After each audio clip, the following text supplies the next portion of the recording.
I don't want to accuse the founders of naivete about people like Donald Trump. They knew exactly what kind of person they were trying to keep out of the halls of power. The sense in which Christie is right is that they didn't imagine that open felonies would be part of that despicable character.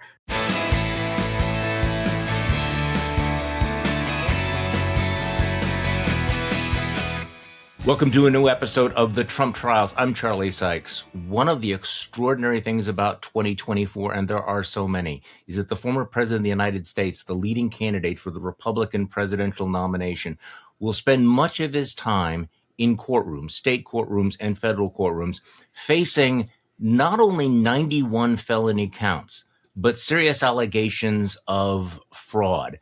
And this week, once again, has been an extraordinary one. So we are very fortunate to once again be joined by our partners from Lawfare, Ben Wittes, editor-in-chief of Lawfare, senior fellow in governance studies at the Brookings Institution, and the author of the Dog Shirt Daily newsletter on Substack. Ben, welcome back on the podcast. Hey, thanks, Charlie. It's great to see you. And, another week, another bout of insanity, and looking forward to chewing it all over with you. Okay, the pattern is absolutely full, but we have to start with this. First of all, congratulations, Ben. Something rather extraordinary happened. You were awarded the Golden Heart Award by the president of Ukraine for, I quote, significant contribution to the strengthening of interstate cooperation, support of the sovereignty and territorial integrity of Ukraine, and the popularization of the Ukrainian state in the world. This, of course, is in recognition of your special military operations. But congratulations, Ben. I have to say, I'm very rarely impressed these days, but this one had to be pretty sweet. I mean, this had to be pretty sweet to get an email. So tell us the story of how you got this email that President Zelenskyy is going to give you this award. So it wasn't an email; it was a phone call, and Okay. It was from a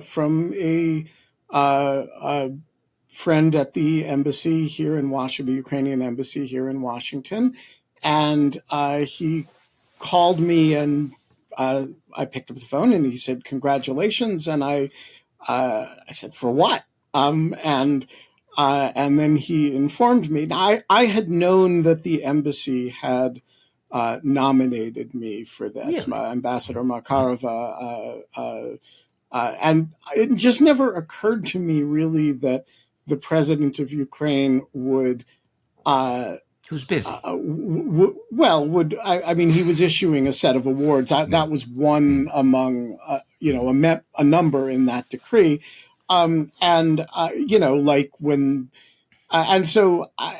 It just never occurred to me that they would actually grant an award for essentially being annoying to the other side, which is really what the special military operations are. They're, just efforts to annoy the Russians and thereby amuse Ukrainians and remind Americans, most importantly, and Europeans to continue support for Ukraine. And so for the two or three listeners and viewers who are not familiar with what you're doing, you actually project laser images of, say, the Ukrainian flag on the Russian embassy, which thoroughly annoys the Russians. In right? 12 different countries it? So far. 12, Washington mostly, but also, we've done a lot of other countries now too. And I have, there are things you do for professional honor and advancement, and and this is just not one of them. It's a highly eccentric activity that I engage in really because it pisses off the Russians. And so I couldn't have been more surprised that, and immediately started getting texts. One friend texted me, "I can't believe the Ukrainians just gave you an award for annoying the Russians to distraction." And so I'm deeply, deeply touched by the whole thing. I never really imagined the thing would be noticed in Kyiv. I Well, it was was, hoping it would be obviously. noticed in Moscow. But I have not yet been able to get myself on the sanctions list for Moscow. So, but I did seem Just to wait. get a decree from the president of Ukraine. So, Okay. Well, what um, I am looking forward to is doing one of our podcasts and one of our YouTube podcasts where you are actually wearing the medal.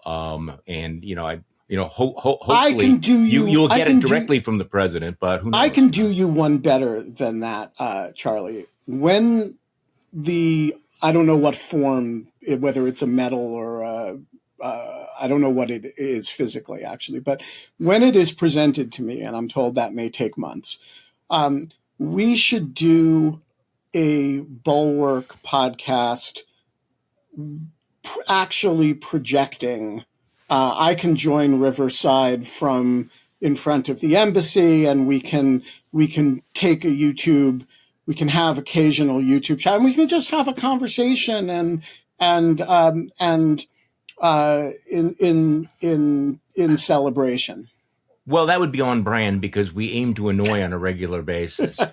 Okay, so let's get to what's happening in Fulton County. I want to talk about what happened in the D.C. circuit in the New York fraud trial, but let's pull back to like above 35,000 feet. Christie pulled out of the presidential race last night, and we're going to leave the punditry to other folks, although we may engage in a little bit here. But Christie pulled out, and he had the most interesting part of his comments last night were about the red line that he's drawing about Donald Trump's fitness to be president. And he highlighted, and he did not endorse Nikki Haley, and he's not going to, I don't think, based on this. He highlighted that moment in the debate here in Milwaukee, my hometown, where the other candidates, all the candidates were asked, would you support Donald Trump if he was the Republican nominee if he was a convicted felon? And everybody else raised their hand. And he said, I'm never going to do that. I just don't think that it's possible to support someone who is a convicted felon. But what I wanted to ask you, Ben, is he then raises this, he goes off onto this riff about the founders. And I want to talk about this. Let's listen to what Christie said last night. I want you to imagine for a second that Jefferson and Hamilton and Adams and Washington and Franklin were sitting here tonight.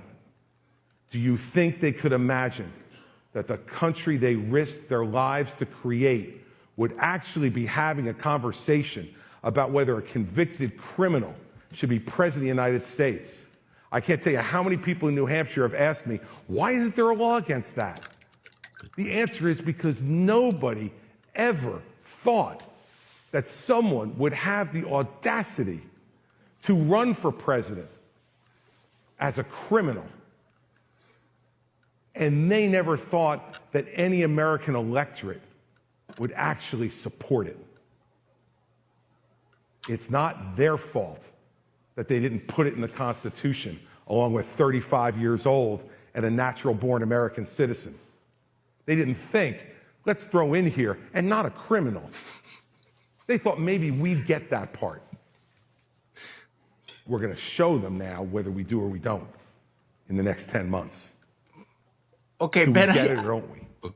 Do we get it or don't we? See, Ben, I think that is very interesting that people are saying, well, hold it. The Constitution has all sorts of limitations on who could be president, who can't be president.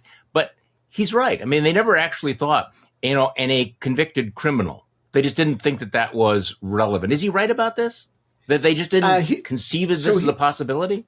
So he is and he's not. And let me say he's right in a big sense, which is that they were an honor culture. And they actually believed that, oaths matter. One of the great constraints on the presidency is that he swears an oath, right, to faithfully execute. And that oath is binding on his soul. And that is something that the founders really believed, that we're a little bit, let's just say, more tenuous in our belief about. I do think they probably thought it was unthinkable that somebody who was not at least a person of public honor could get elected. This is why, of course, Hamilton is so offended by Burr, and why Hamilton ultimately, prefers Jefferson's election to Burr. Even though he hated Jefferson. And was opposing parties, and all that said, Christie is incorrect to say that the founders could not imagine a highly unprincipled person, of a criminal bent with a megalomaniacal streak becoming president. And I just want to read you one, since he invoked Hamilton in that list, I want to read you one quotation from one of Hamilton's letters.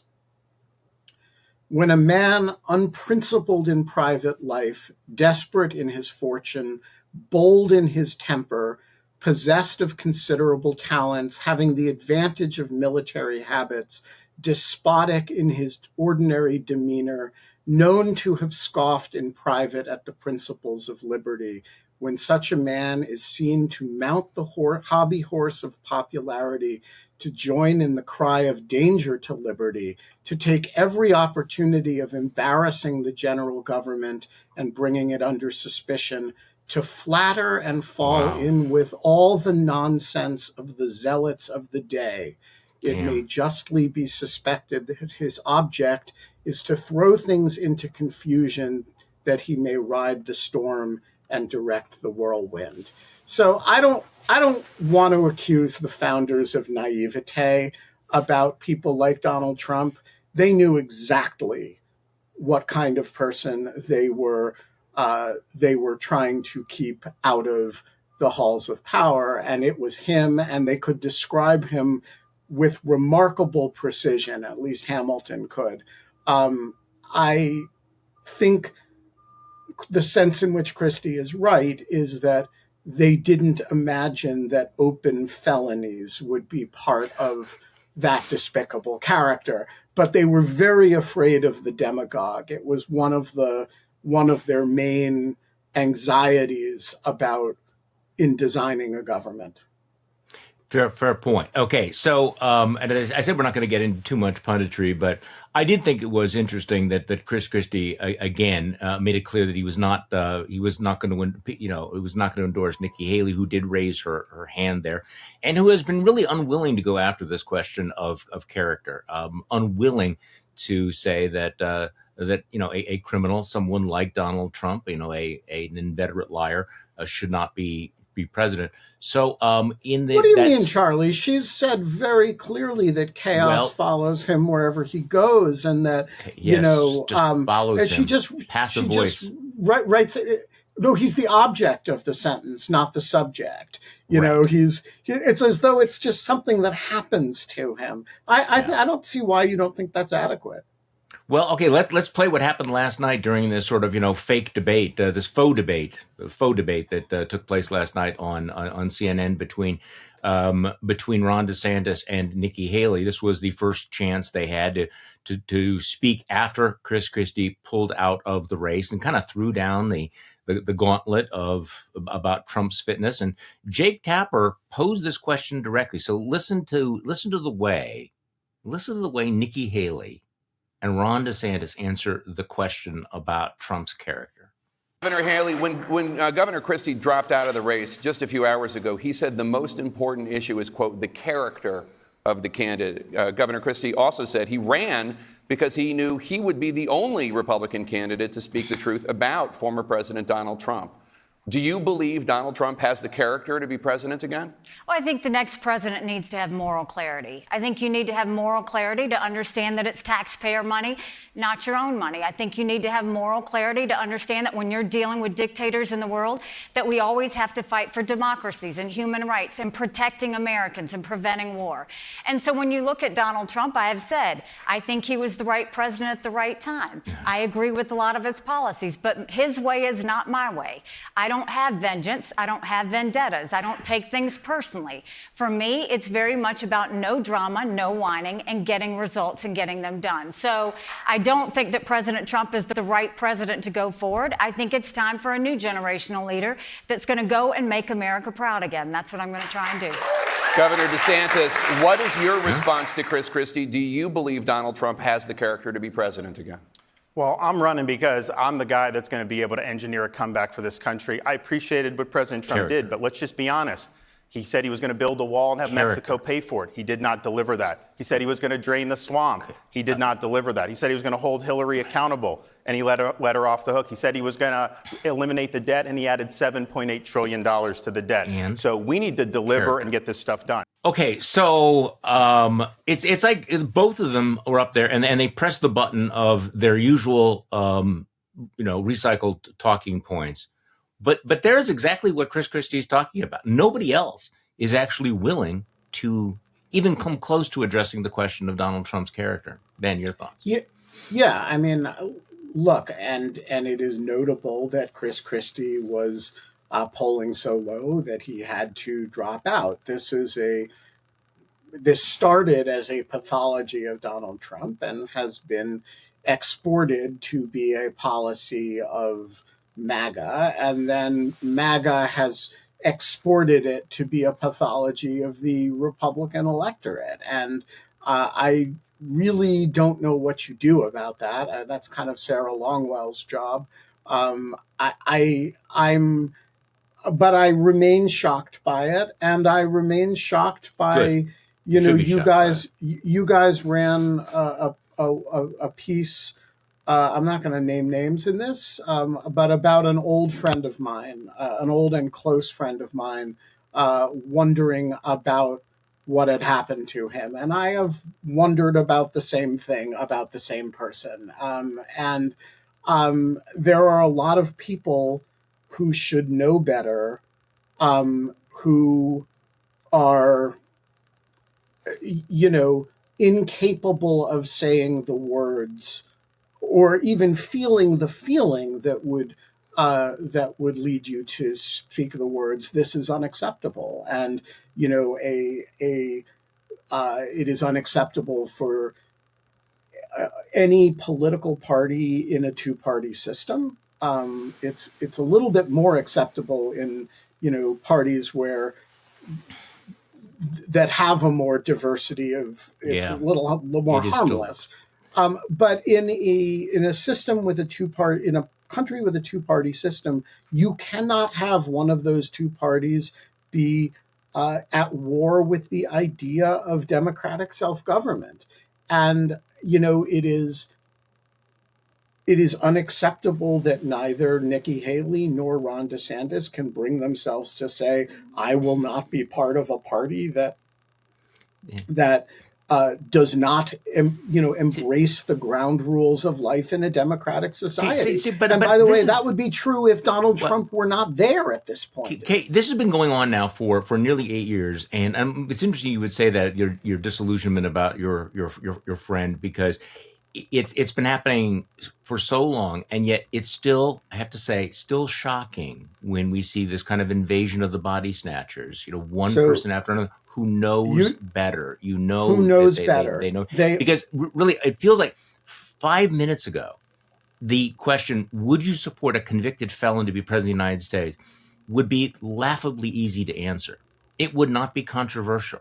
There would be no chance that a serious political party or even any member of that party would say, yes, absolutely, I am comfortable with running under the banner of somebody who is literally a convicted felon.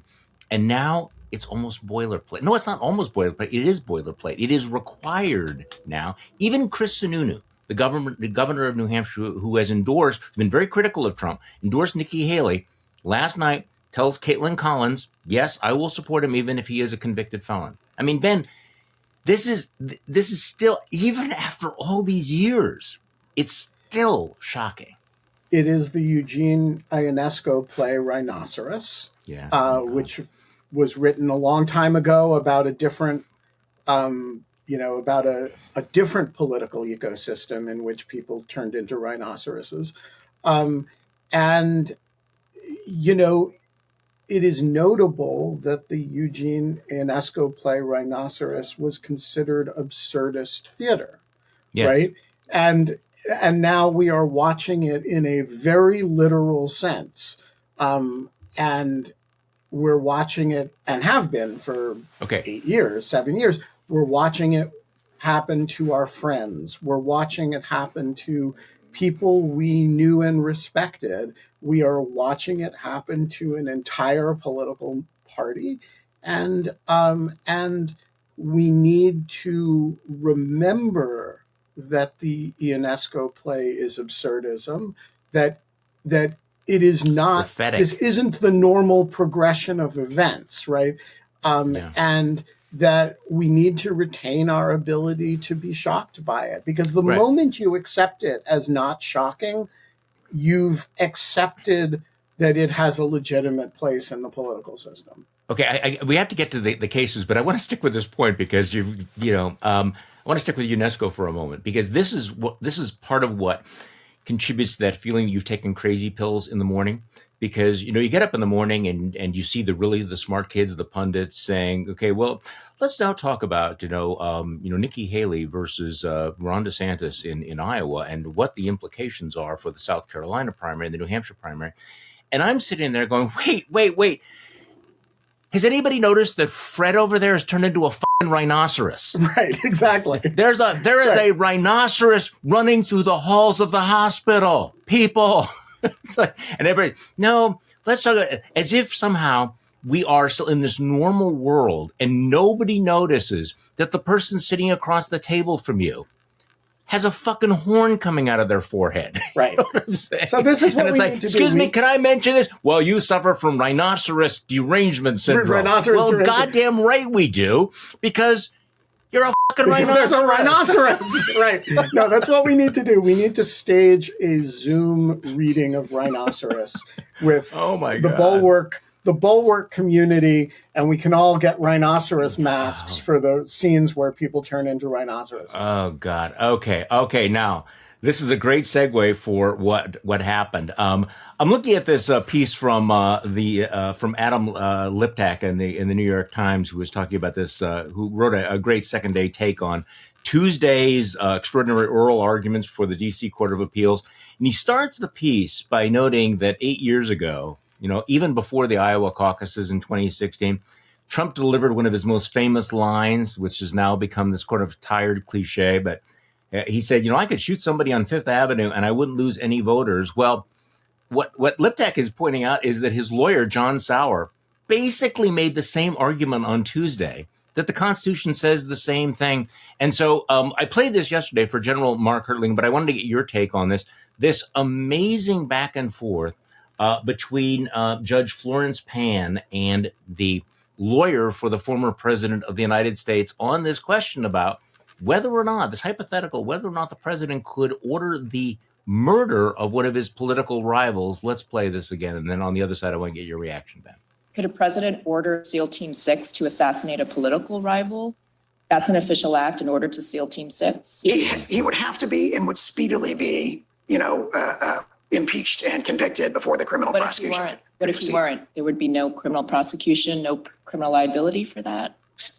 Chief Justice's opinion in Marbury against Madison and our constitutional tradition and the plain language of the impeachment judgment clause all clearly presuppose that what the founders were concerned about was not. I asked you a yes or no question. Could a president who ordered SEAL Team 6 to assassinate a political rival who was not impeached, would he be subject to criminal prosecution? If he were impeached and convicted first. And so your answer is no. My answer is qualified yes. There's a political process that would have to occur under the structure of our Constitution, which would require impeachment and conviction by the Senate. In these exceptional cases. Okay, Ben, what just happened there? What did we just hear? Well, we heard a very capable appellate judge asking Donald Trump's very capable counsel, by the way. I thought Sauro did a fairly good job in this oral argument, for the logical conclusion of his argument. And Sauro, being a good lawyer, did not want to just say the word, yeah, he could do that without being prosecuted. And so he twisted himself into a little bit of a pretzel to try to obfuscate that was exactly what he was saying. Yeah. Because that is, in fact, what Trump's the logical implication of what the argument that Trump is making, that if any official act, and by the way, the special counsel's brief written by the superb criminal appellate lawyer Michael Dreeben has a series of these hypotheticals, including, using the State of the Union address to order the killing of members of Congress, because the State of the Union address is, of course, a part of the official act, as an official act, right? And so they go through and they highlight the absurdity of these positions, or this idea of absolute immunity for official acts. As I've said in prior podcasts, I don't think the idea of some kind of qualified immunity for certain types of official acts is that crazy. And by the way, neither did Jack Smith's counsel in this same argument. Specifically reserved that question and said it's not present here, and there are some really hard hypotheticals you could come up with. But the version that Trump of official immunity that Trump is proposing here is genuinely crazy. And one dangerous. Reason that it's crazy is that, it seems to be the position of the former president that the current president could have him killed with impunity as long as he lined up 34 senators, Democratic senators, to backstop him in the impeachment process. Now, I am not urging by any means Joe Biden to do that, but it is interesting that Donald Trump's view of the law is that he could do that without facing legal consequences for it. Okay, so there's zero chance that this appellate court is going to buy this argument. That is zero. Fair. But Trump's main goal here, of course, is, and I actually don't even think he thinks he's going to win this. But who knows what Trump knows?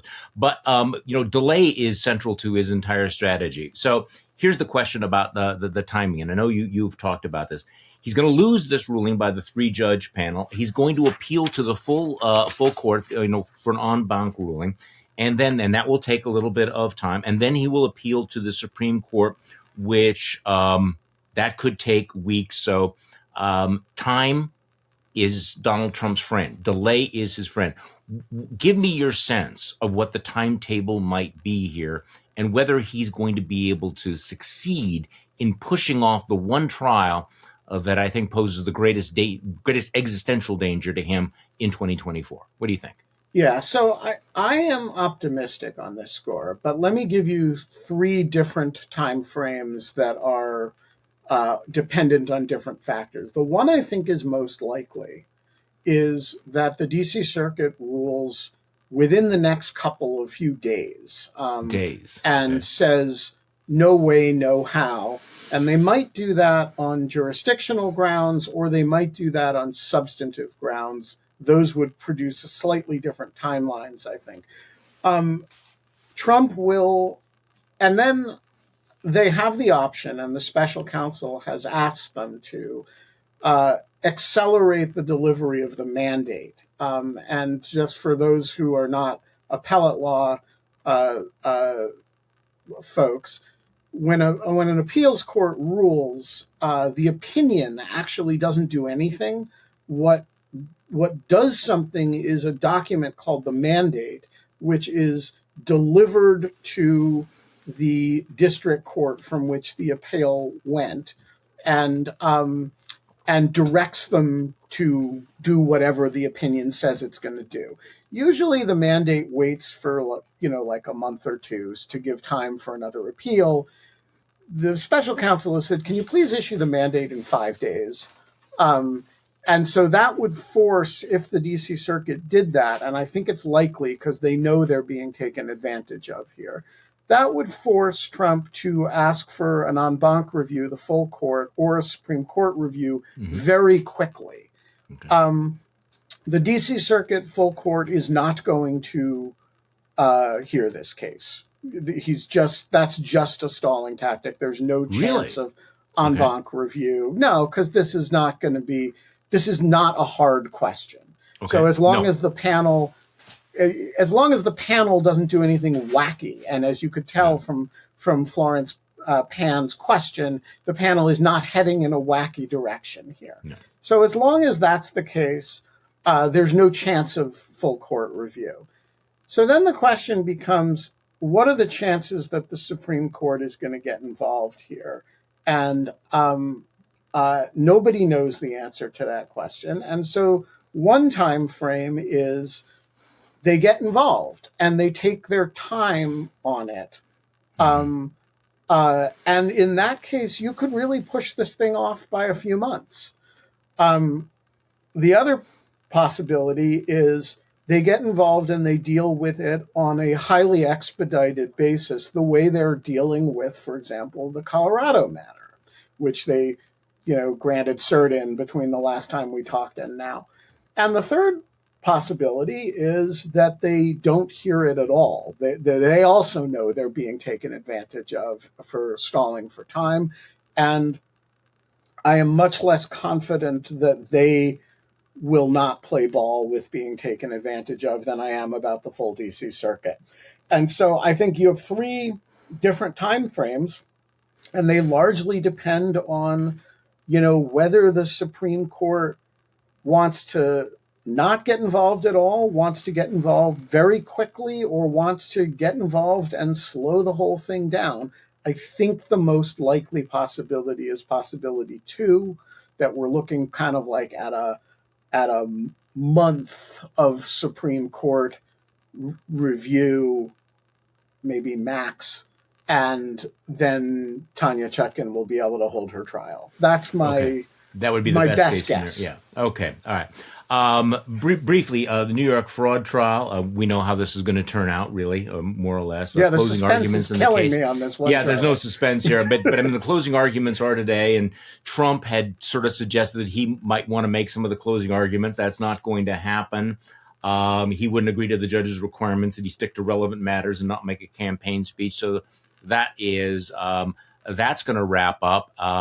When are we going to hear from the judge there about how large the damage award will be? I don't think we know the how long it's going to take. District judges are the most powerful people in the world in the context of their specific cases, right? And so, if he wants to deal with this quickly, he will deal with it very quickly. And by the way, needlessly pissing off your district judge by, say, going after his clerks and, it's not going to affect the opinion. It's not going to affect, but it might light a fire under his ass to deal with it really fast, right? Well, and also we ought to mention that there was a bomb threat at the court this morning before we began recording all of this. So Tanya Chutkan was there was an attempted swatting of her the other day, and kudos to the law enforcement in Washington for, it sounds like, handling that very well and with a lot of sophistication. A bomb threat to Judge Engoron. It is a bad environment, and it's going to get worse. And we all need to be savvy to that and very respectful, I think, of what these judges are doing. It reminds me a little bit of Colombia in the 90s when, it's a little bit of a precursor to the sort of campaign of terror that Pablo Escobar ran against the Colombian judiciary. Eventually, judges started sitting anonymously with masks, not rhinoceros masks. And this kind of behavior leads to very, very bad places, and including for Pablo Escobar, by the way. Yes, well, worth mentioning that. I will assume that Donald Trump's incitement of this stuff is something short of what Pablo Escobar was doing, which was ordering it, and it was actually the murder of murder and bombing of judges and stuff. But that said, so I don't want to draw moral equivalence. I don't want to, but that said, incitement against judges and their staffs is really, really, really fucking bad, and it does have consequences. And so, look, I assume Judge Engoron is pissed off, and righteously so, and will want to say whatever he has to say in a timely fashion. Okay, so let's get to the, I don't know how you would even describe what's happening down in Georgia. I have not commented on this. I have not written about all of this. There have been serious, actually salacious allegations filed involving the most famous district attorney in the country right now. This is from the Atlanta Journal-Constitution, reporting that Fani Willis allegedly hired her romantic partner to help prosecute the former president, who then profited from the arrangement, her lover. Now, this is all contained in a motion filed by one of the MAGA defendants in the Fulton County racketeering case. His name is Michael Roman, former White House aide who worked as director of Election Day operations for the Trump campaign. His alleged involvement is through helping Trump electors in battleground states. So this is a public filing, and it alleged, without offering any proof, that that special prosecutor Nathan Wade, a private attorney who was brought in to lead the racketeering case, that he, Nathan Wade, paid for lavish vacations that he took with Fani Willis using the Fulton County funds his law firm received. New York Times reported other private attorneys have been brought in for the racketeering case. So Trump, of course, is making a big deal of this. He's crowing about the allegations on social media. Fox is heavily promoting this story. On Tuesday, Trump sent out a fundraising email claiming the case must be thrown out, all in caps, and saying that Fani Willis had reportedly used the phony scheme against me to hire her lover in a, all caps, self-enrichment scheme of more than $500,000, caps, $1 million. So, Ben, what do we make of all of this? If true, big, how should we regard this? What does this mean for the case, if anything? So I have only two things to say about it at this stage. The first is that I am refraining from discussing it until Fani Willis has a chance to file a brief in response to this motion. Right. These are unconfirmed allegations made by a defendant in a case that she's prosecuting. I have no basis in which to evaluate them. And I don't think it is responsible to speculate about whether they're true or anything like that. If they are true, they are serious, not because you're not allowed to have an affair with a special prosecutor's, but because you are the custodian, among other things, of public funds, and routing public funds to your significant other is a real no-no, and there are allegations in here that would be quite serious if true. They are not allegations, by the way, that obviously affect the integrity of her case. Okay. That's the key question for the rest of us, I think. And so I will content myself with saying I don't want to discuss the allegations until she's had a chance to address them. And I do think we need to we shouldn't dismiss them as potentially serious, they're potentially serious misconduct, but she should address them in a timely fashion. And that's the first thing. The second thing is, This is the Pete Strzok, Lisa Page playbook all over again, and irrespective of whether the allegations are true. Remind people what that is. So, and disclosure, both Pete and Lisa are dear friends of mine, and Right. And I care about them a great deal. And you know, Pete and Lisa were FBI employees working on the Russia investigation, or rather, Pete was working Right. on the Russia investigation. Lisa was a staff member to the deputy director, and they were sending text messages to one another, and during some of which were ill-advised. The revelation of those text messages by the Justice Department, which gave them out to the press in a shocking, amazing, just a completely shocking set of acts of official misconduct, frankly. Was that Bill Barr or Jeff Sessions who did that? Who did that? Who was responsible? Well, for it that? was under Rod Rosenstein, who was Okay, acting okay. attorney general for purposes of the Russia investigation. But look, that is a matter of litigation that will, you know, I am confident that Lisa and Pete's Privacy Act rights will be found to have been violated by that act. That said, some of the it had no bearing on the integrity of But the Trump Russia made so investigation. much of this. I mean, this became this. He made this into this just massive global story. They had Correct. live readings at various MAGA events of the they text managed messages. He was obsessed with it, to change the subject, right? Yes. Instead of which is always the point.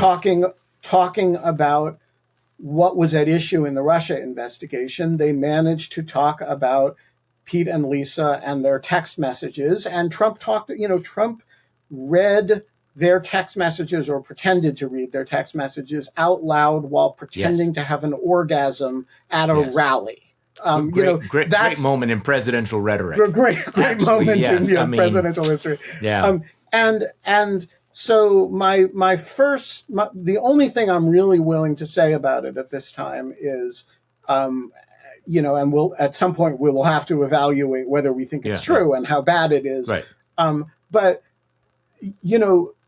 do not let the misconduct, if there was misconduct by Fani Willis and or Nathan Wade, distract you from the allegations in the indictment, unless and until somebody shows you how the alleged misconduct materially affects or undermines the allegations in the indictment. And if somebody can't do that, then let us hold two things in our mind at the same time. One is that Trump could be guilty of a set of racketeering felonies under Georgia law. And number two, that the prosecutor who brought the case against him could have engaged in very unfortunate unethical or even illegal activity that doesn't affect the integrity of her case. Right. Just so hold that idea in your mind. Well, I mean, this is the problem, of course, because there's two tracks. There's the political track, in which Donald Trump is raising money off this and is going to exploit this and use it to discredit the prosecution. And then there is the more specifically legal track, the judicial track that you're talking about here, which is that, and again, without speculating, but I guess the key question is, let's stipulate the hypothetical that all the allegations are true. They do not, in and of themselves, do anything to the indictment against Donald Trump, unless, as you point out, they can have some material reference, right? So even if Fani Willis is forced to resign in disgrace, it does not make this case go away. And it does not make the case any less, because the character of the prosecutor is not as important as what the actual allegations and facts and law are. Is that correct? That's what I think. Look, if it is true that Fani Willis hired somebody she was having an affair with, routed him a lot of money, and then, engaged in, and then benefited from it herself. That raises all kinds of issues, that are, honestly, issues for the bar to consider. There are issues, I suppose, for Georgia criminal law to consider. I don't want to consider them until I know if there's any reason to believe they're true. But let's assume for a moment it's all true and that it's horrible. She should resign. Nathan Wade should resign. And you should have, and until somebody shows how it affected their case, it should not affect the indictment at all. Yeah, but we're going to have to see how this plays out. I mean, Donald Trump's campaign, the larger campaign to discredit all of the prosecutions, in fact, to discredit the entire judicial process, is actually, that's going to be a theme of the entire year, and I think we're going to have a hangover for a long time. And unfortunately, these allegations, if they are proven to be true in part or in whole, will, of course, help him do that. And again, the damage, the blast radius of this is far more than Fulton County, because what he's kind of hoping is that the voters will look at all of the charges and allegations against him and say, well, it's all political. It's all, brought by, corrupt individuals from the deep state. And if he succeeds in order to save his own ass in convincing people that we don't believe prosecutors, juries, judges, any of this, then the damage is going to be, significant, and it's going to be long lasting. And that is his project. And that, right. People and that's why your point about distraction. Keep in mind why, central to his strategy is not just delay, but it is also this massive distraction and then the delegitimization of the entire criminal justice system. And that is why it is really important not to let the struck page playbook prevail. I will not engage over Fani Willis's sex life until there is a reason to, either because of the integrity of, that office, and there's some reason to think she did something wrong in her public function, or because it affects this case somehow. Otherwise, just let's wait until she has a chance to respond.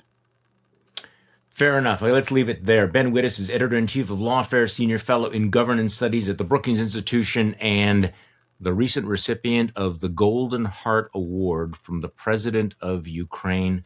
Ben, thanks so much for coming on the podcast. Hey, man, it's great to see you, and we will be back next week, and we will do this all over again, by which time I think we will have some Supreme Court briefs to talk about in the Colorado Section 3 case. Extraordinary. And thank you all for listening to today's Bulwark Podcast. I'm Charlie Sykes. We'll be back tomorrow and do this all over again.